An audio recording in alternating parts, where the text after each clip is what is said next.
Hola, bienvenidos a su clase de español, séptimo grado. Esta es la semana número 5 y el tema para esta semana se titula Leo, interpreto y me expreso. Me da mucho gusto volver a estar con ustedes a través de este medio. Un saludo muy especial para ti, Marce, para ti, Gessen, y para ti, querido Albert. Vamos a comenzar nuestra clase de esta semana.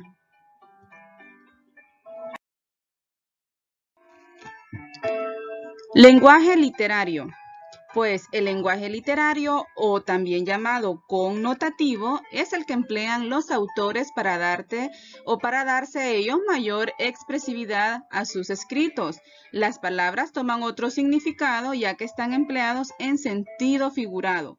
Los escritores se auxilian de algunos recursos estilísticos para compartir sus sentimientos, sus opiniones, sus emociones y mostrar nuevos mundos. En este tipo de lenguaje literario nosotros podemos encontrar las poesías, las novelas, los poemas y todo aquel tipo de lenguaje que utilice sentido figurado.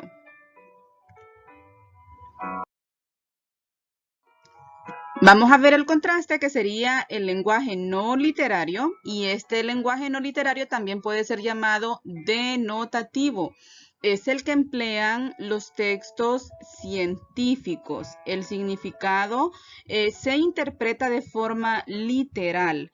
Tiende a ser preciso y exacto. Por ejemplo, el lenguaje utilizado en los diccionarios y en los libros de texto educativo. Todo aquel documento o texto que esté redactado de manera formal, donde las cosas estén explícitamente llamadas por su nombre, donde no hayan frases con sentido figurado. Todo este tipo de lenguaje formal es el lenguaje no literario o denotativo.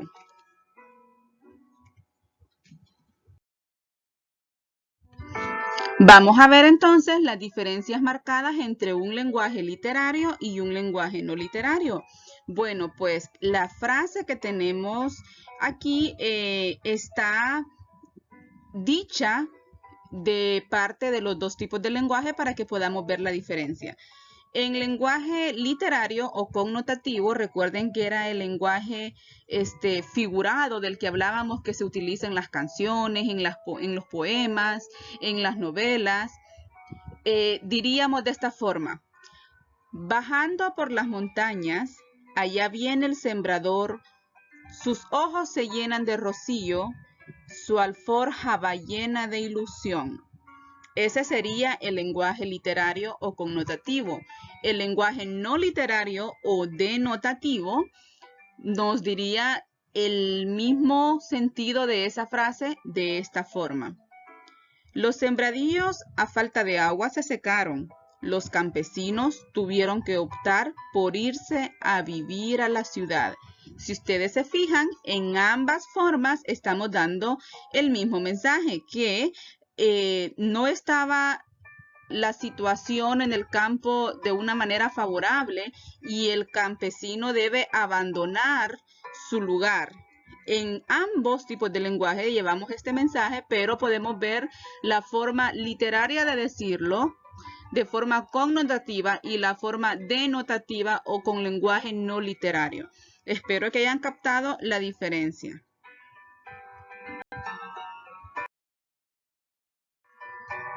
Pasando a otro tema, tenemos las fichas bibliográficas. Estas fichas bibliográficas son pequeñas tarjetas de cartulina que contienen los datos principales de un libro. Y estos datos pues están presentadas en primera instancia por el nombre del autor o escritor del libro. Pero ¿cómo lo vamos a escribir? Bueno, primero se escribe el apellido y luego se escribe el nombre. A diferencia, ¿verdad?, de que cuando nosotros colocamos, por ejemplo, nuestro nombre en un examen, pues colocamos primero el nombre y luego el apellido. En una ficha bibliográfica, no. El nombre del autor se redacta primero el apellido y luego el nombre. Seguidamente, en la ficha bibliográfica se coloca el nombre o título de la obra. Esto es el nombre del libro. Y también Como tercer punto se pone la editorial. La editorial y algunas personas ponen separado el número de edición, pero otras lo ponen junto con la editorial. Usted va a encontrar estos datos dentro del libro en la primera o segunda página generalmente, o en la contraportada están estos datos de la editorial y el número de edición. Ahí mismo usted va a encontrar el lugar y año de publicación del libro. Y usted, para colocar el número de páginas, algunos libros lo mencionan al inicio, o usted puede guiarse por el índice, o la manera más acertada es que usted se vaya a la última página y vea la numeración, cuál es el número final del contenido del libro, y de esta forma usted saca ese dato. Al colocar estos datos en nuestra ficha, nosotros tenemos la información general del libro, y esto pues se ha utilizado desde siempre, solo que como toda cuestión va evolucionando y va poniéndose más actualizado con el uso de la computadora, que el uso de la internet, pero aún así las fichas bibliográficas no han caducado, siempre se hacen. Aquí vemos, por ejemplo, del libro que nosotros tenemos asignado para la lectura. Yo saqué los datos para que ustedes puedan ver cómo haríamos una ficha bibliográfica de ese libro. Pues recordemos que el escritor o escritores del libro van en primera instancia. Entonces, el apellido y luego el nombre de los dos escritores de nuestro libro de lectura. ¿Y cómo se llama nuestro libro de lectura? Pues Imbatible, la vida de Luis Zamperini. ¿De qué editorial es este libro? Es la editorial Jucum y es la segunda edición que fue impresa en el año 2018. ¿Y cuántas páginas en total tiene nuestro libro? Pues tiene 232.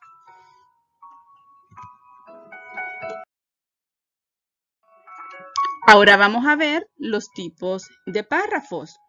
Pues en ellos vamos a aprender cómo está estructurado un texto, y para ello vamos a comenzar con los párrafos narrativos. Pues en los párrafos narrativos se narran sucesos reales o imaginarios. Su fundamento es la acción y la narración puede ser oral o escrita. Es contada por un narrador. Las novelas, fábulas, cuentos, leyendas, entre otros textos, son textos que contienen párrafos narrativos donde se relatan hechos. Recuerden que nuestro libro dice de texto que esa narración puede estar fundamentada en la acción, o sea que debe de acontecer algo y el párrafo narrativo es el que relata ese hecho que está ocurriendo.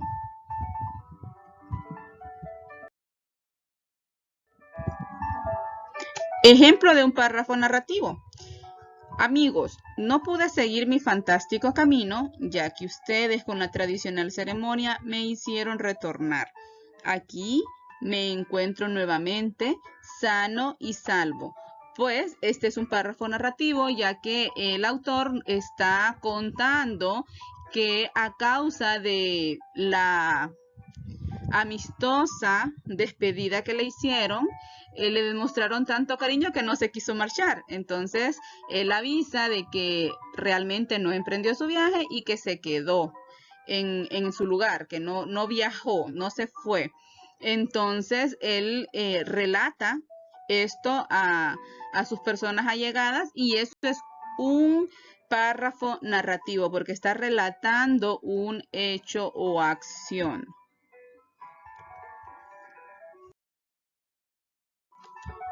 Párrafos descriptivos. En estos párrafos pintan con palabras las características o las particularidades de personas, animales, objetos, lugares, emociones, sentimientos y situaciones. Se emplean metáforas, las comparaciones y los adjetivos calificativos.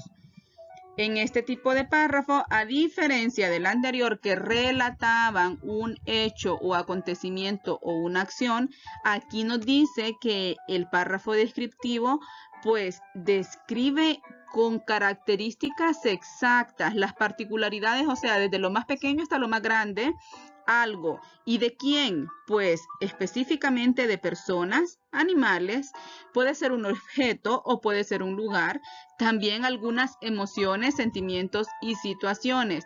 Pero la diferencia, me va a decir usted, Mihaly, pero yo me confundo entre el párrafo narrativo y párrafo descriptivo, porque si allá a mí me relatan un hecho y aquí dice que también puede ser una emoción, un sentimiento, una situación, estoy como confundido. No, no debe de confundirse porque aquí le describen el hecho, no se lo cuentan, sino que le describen exactamente algo que pasó en alguna situación y para ello emplean metáforas. Las comparaciones también son características del párrafo narrativo. Cuando usted ve de que están comparando cosas y describiendo cosas, entonces allí está empleado un párrafo descriptivo. Pero vamos a ver sobre los adjetivos calificativos cómo podemos distinguirlos. Y aquí tenemos los adjetivos calificativos. Estos se clasifican en dos tipos. Los de manera objetiva se hacen sin perder el sentido de la unidad, no pretenden despertar ninguna emoción. El autor utiliza el lenguaje no literario o denotativo. Es decir, describe las cosas tal cual son. Y los adjetivos calificativos de manera subjetiva es cuando el autor manifiesta sus sentimientos y utiliza el lenguaje figurado o connotativo, a diferencia de él de manera objetiva.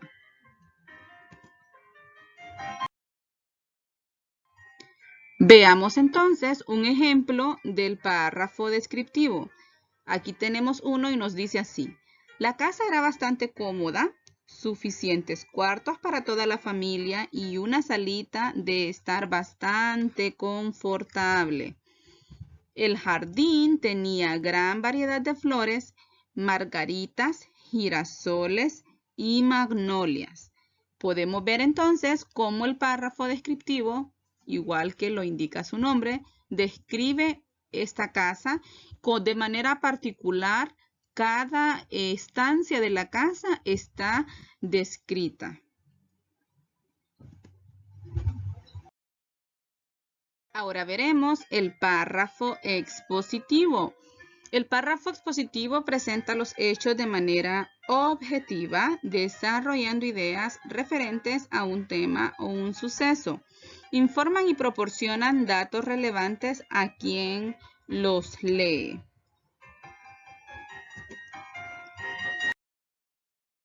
Aquí tenemos el ejemplo del párrafo expositivo y nos dice, el teléfono es un instrumento interpersonal especializado para transmitir señales acústicas a distancia y permite a las personas mantener una conversación. Entonces, el párrafo expositivo no tiene lenguaje literario, tampoco es un lenguaje denotativo tan marcado, aunque sí llama las cosas por su nombre, pero te expone el concepto de alguna cosa o te expone los hechos de manera real, semiformal.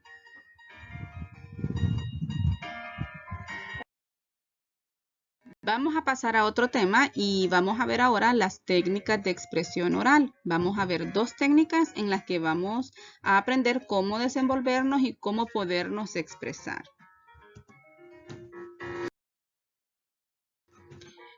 Primeramente vamos a ver el panel. Es una reunión entre un grupo de personas con el fin de tratar un tema frente a un público.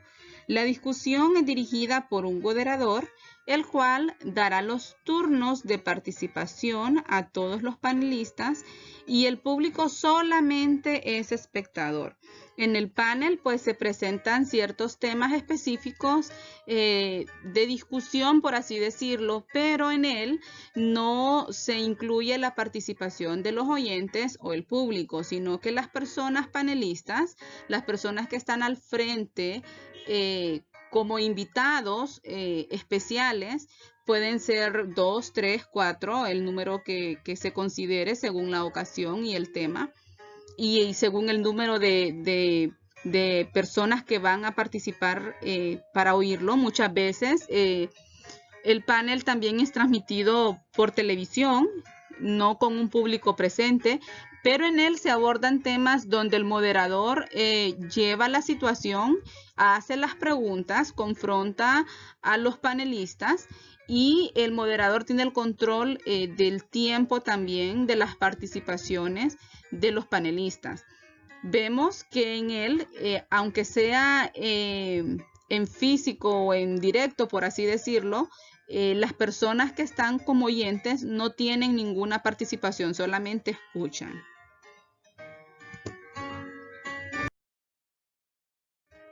Otra técnica de expresión oral es la asamblea escolar. Estas asambleas escolares son reuniones entre estudiantes, las cuales se hacen con el propósito de tratar un tema o un problema de interés común. Los participantes plantean estrategias de cambio y posibles soluciones.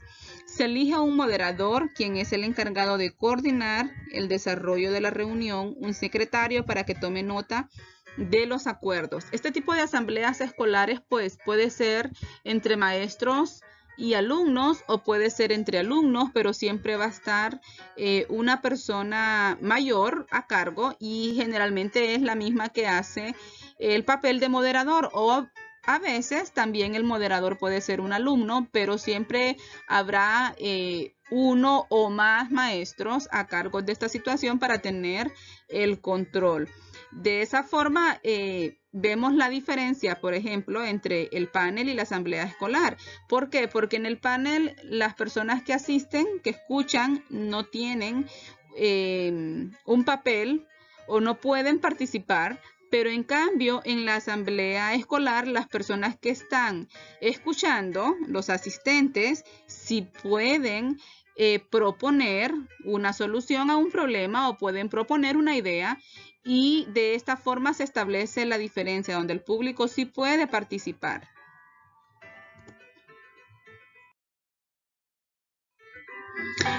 En una asamblea escolar es importante la forma en que nos vamos a comportar. Primero que nada, debemos pedir la palabra para participar. Debemos también respetar el turno y opiniones de los participantes, es decir, yo no puedo interrumpir a otra persona cuando esté hablando.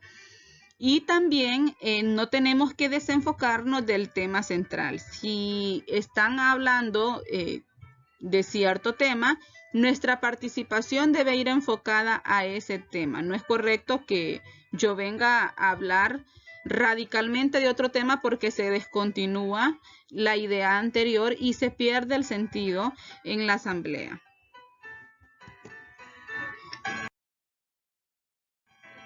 Aquí tenemos en contraste ambas técnicas de participación o expresión oral. Tenemos la asamblea escolar y tenemos el panel. Ustedes pueden ver la diferencia entre ambas, donde el moderador da la palabra en la asamblea escolar al público y vemos que en el panel no están los panelistas, que son los que hablan, y el moderador lleva siempre el orden de las participaciones, y pues es precisamente el moderador lo que hay en común entre estas dos técnicas. Esta persona que está a cargo de llevar el orden y la secuencia.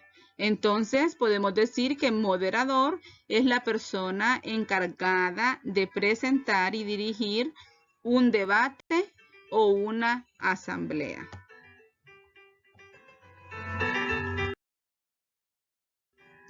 Muy bien, chicos, estos han sido los temas de la semana número 5, pero a diferencia de otras presentaciones, quise incluir en esta semana las tareas, ya que estoy observando que no hay muchas preguntas. Por una parte, me alegra ver que ustedes están trabajando de manera independiente, pero por otra me preocupa, porque al momento de revisar alguna tarea veo que tal vez no han entendido completamente las instrucciones o no han comprendido también las mismas instrucciones. Así es que vamos a detallar cada tarea de la semana a continuación.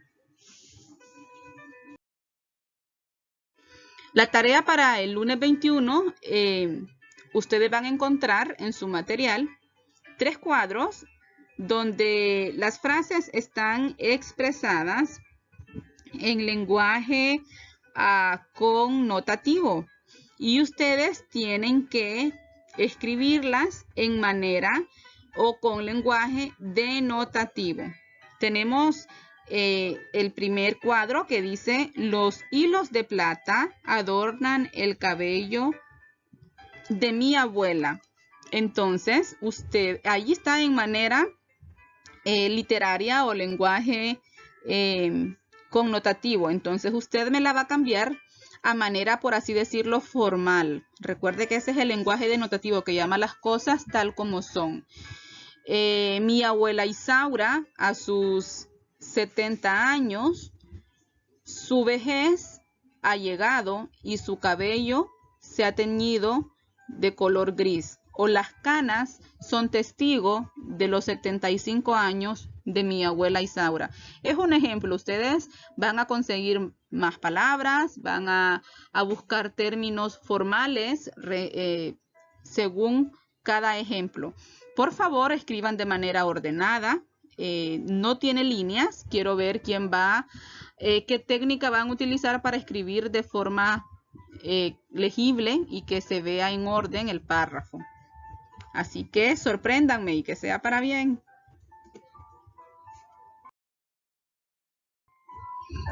La tarea del martes es elaborar 3 fichas. Primero, es bueno que las hagan en el cuaderno. Por cualquier error, usted puede borrar y puede corregir. Pero cuando ya usted tenga sus fichas en el cuaderno, entonces las va a transcribir o las va a volver a escribir en las tarjetas que yo le envié. Le envié solamente 3, así que es bueno que sigan las indicaciones y las haga primero en su cuaderno para no tener errores. En estas fichas hay la información en la tarea, en el recuadro. Ahí dice los datos que usted necesita. Y pues el reto, que ya no es muy reto porque yo ya lo di a conocer, creo, en esta presentación sobre el libro. Es bueno que usted haga su ficha primero en el cuaderno tratando de hacerla por sí solo, y después puede revisar la presentación que en algún momento yo la di para que comparemos a ver si lo hizo bien, y si tuvo algún error no se preocupe, corríjalo y póngalo de manera correcta en su tarjeta. La idea de que lo haga primero en el cuaderno es que se equivoque, verifique, corrija y al momento de pasarlo a la tarjeta pues lo haga de forma con excelencia, para que usted me pegue la ficha una vez terminada en este espacio de la hoja de tareas. Es la página 5 de su material.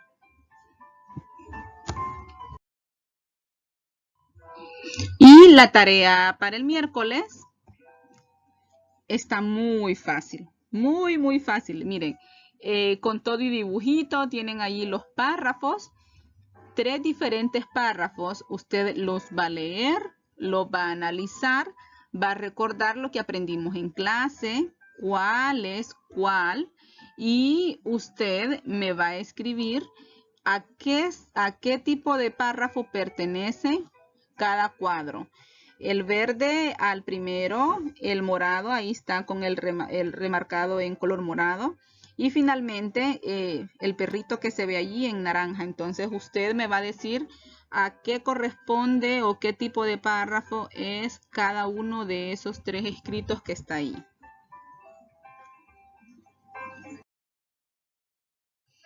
La tarea del jueves consiste en que usted va a estudiar o va a volver a leer el contenido de toda la semana y se va a auxiliar con su material para poder responder estas preguntas. Están en términos pareados, entonces usted me va a leer el concepto y luego la definición y me va a decir con el número al que pertenece cada uno. Por favor, lea con atención, verifique la información antes de responder. Llegamos al viernes y el viernes es de actividad de lectura y actividad de redacción. En la lectura, pues vamos por el capítulo número 3 de nuestro libro Imbatible. Me encanta la historia, espero que ustedes la estén disfrutando mucho también. Y estoy colocando esta semana preguntas puntuales. ¿Por qué? Porque cuando he pedido la síntesis o el resumen, hay muchas cosas que ustedes las obvian o las dejan a un lado. Y quiero que nos concentremos un poco más y ahondemos un poco más en el libro porque tiene un mensaje muy hermoso que nos va a servir mucho tanto a ustedes como a mí. Yo también lo estoy disfrutando, yo lo estoy leyendo también con ustedes. Solo que ya voy un par de capítulos más adelantados porque me toca hacerles la tarea, entonces tengo que ir más adelante. Tenemos 5 preguntas para el capítulo 3. Yo necesito que ustedes empleen lo que han aprendido en la clase de español, como el uso pues de sinónimos, de antónimos. Hemos visto también muchos conectores que nos ayudan a ampliar nuestro léxico y nuestro vocabulario. Así que yo tengo la pregunta, por ejemplo, la número 1. ¿Cuántas cerraduras podría abrir una llave en probabilidad y dónde se dio cuenta de esto Luis? Pues usted no me va a decir, puede abrir 100, ya estuvo. No, ahí hay 3 o 4 renglones en los que usted se va a expresar y va a desenvolverse. Estando Luis en el patio de su casa, observó que el jefe de policía y el vecino abrían 10 candados con la misma cerradura. Esto él se sorprendió o fue una información impactante para él, la cual utilizaría después o pronto. Entonces, ya con este tipo de respuesta, usted me llena los renglones que yo tengo disponibles para escribir. Así, de esa forma, necesito que usted redacte todas las respuestas, que busque palabras, que reflexione, que piense, que su vocabulario se amplíe al momento de dar una respuesta. Ya estamos en 7º y debemos ir aprendiendo a responder con fluidez.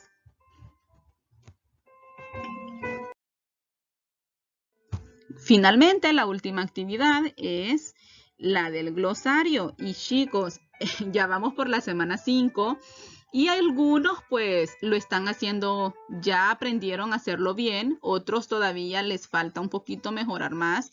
Y es que ustedes deben de esforzarse mucho en su escritura.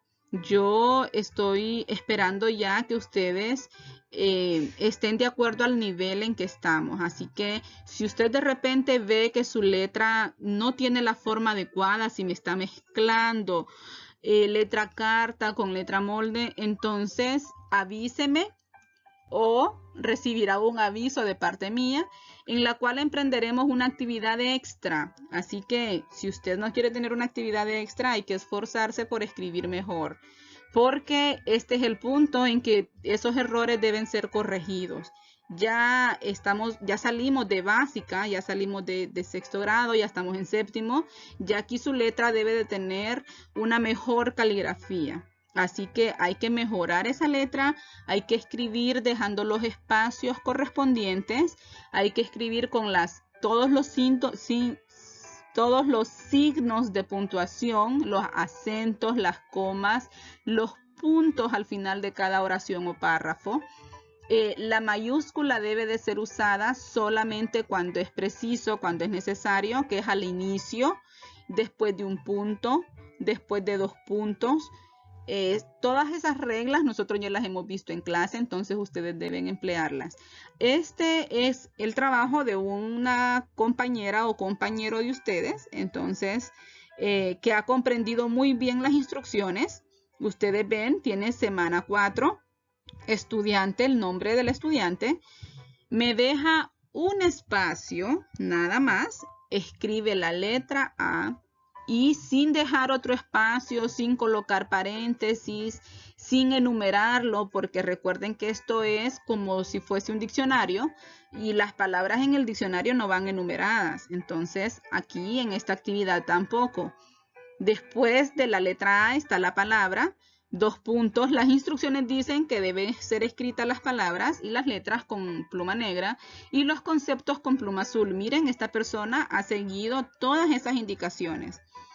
Ha escrito su concepto de forma adecuada, utilizando las comas, utilizando el punto al final, dejando los espacios adecuados entre una palabra y otra. Muchas veces ustedes me están escribiendo 2, 3, 4 palabras juntas que pareciese que fuera una sola palabra porque no tiene ningún espacio entre una y otra. Entonces todos esos puntos necesito que ya para esta semana 5 estén corregidos. Vamos a ser un poquito puntuales en eso. Voy a estar revisando minuciosamente y el que no lo haga adecuadamente pues tendrá que repetirlo porque ya en la semana 5 ya debimos haber asimilado muchas cosas y debemos trabajar con excelencia.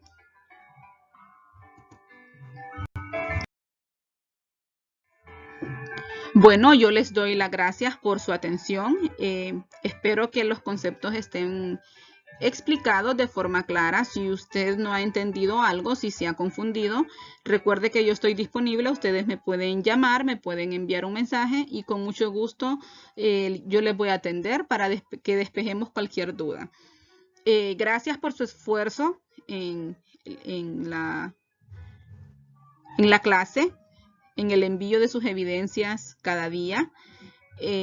Yo los invito a que sigamos avanzando, que sigamos esforzándonos. Cuídense mucho. Nos vemos en la próxima y espero de que todos ustedes estén bien. Un abrazo.